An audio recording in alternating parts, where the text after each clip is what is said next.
depression can lead people to attempt suicide. All people feel depressed at times. It is not just a simple word or feeling that most people thought of it. With an estimate up to 60%, people who commit suicide have major depression because it is a problem that can kill and destroy each of everyone. Depression is something that you can over-control. Illness, the loss of a family member, schoolworks, the breakup of a relationship, these misfortunes and many more are natural causes of sadness.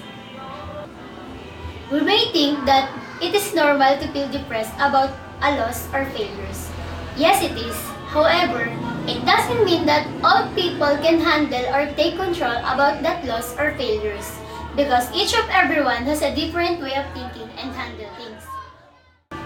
For such people, depression acts as a serious illness that society should focus on because sometimes depression feels unbearable. Some people get to the point where life doesn't seem worth living. How can we tell when someone is depressed? Since everyone goes through periods of sadness, it is important to scrutinize the condition of those feelings and how long it will last. People's personalities change as they sink into a depression. Someone who was once outgoing may become withdrawn. A formerly calm person may become oversensitive. Mostly, people chose to end their own life by committing suicide because of the fact that they are experiencing depression. But it doesn't mean that they want to die, but rather, they want to end the pain that they are feeling.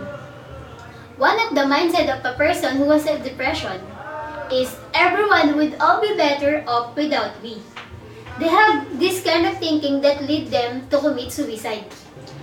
They feel so despair which they pull that trigger, tie the knot around their neck, jump from that building, swallow those pills, step in front of that train. They feel so hopeless, helpless, powerless, useless, worthless, purposeless, meaningless, and pointless. These 8 lessons can join result in the pain that can no longer be endured. That when together felt, it caused people to pair with death as way to make it go away by their going away. When people felt this kind of illness, it results them to just end their life, like famous celebrity Cara Delevingne, who said, "I was packing my bags and suddenly I just wanted to end it. I had a way and it was right there in front of me. And I was like, I need to decide whether I love myself as much as I love the idea of death." She is the one of the proof that people may commit suicide if they're depressed.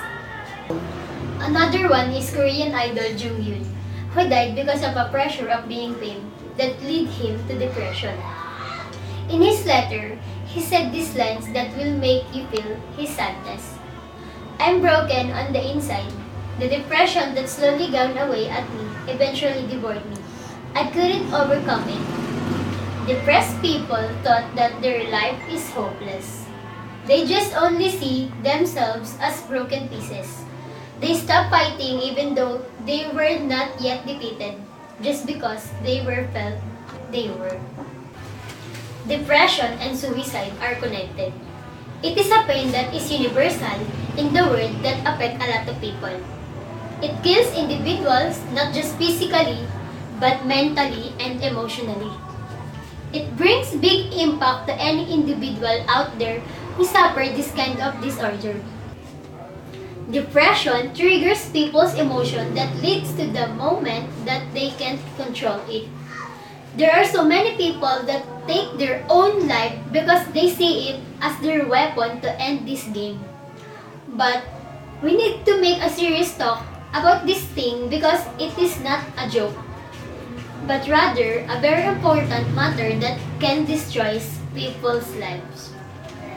People who commit suicide don't want to end their lives, but rather they'll do it to end their pain. Don't dismiss their talk of suicide as just threats.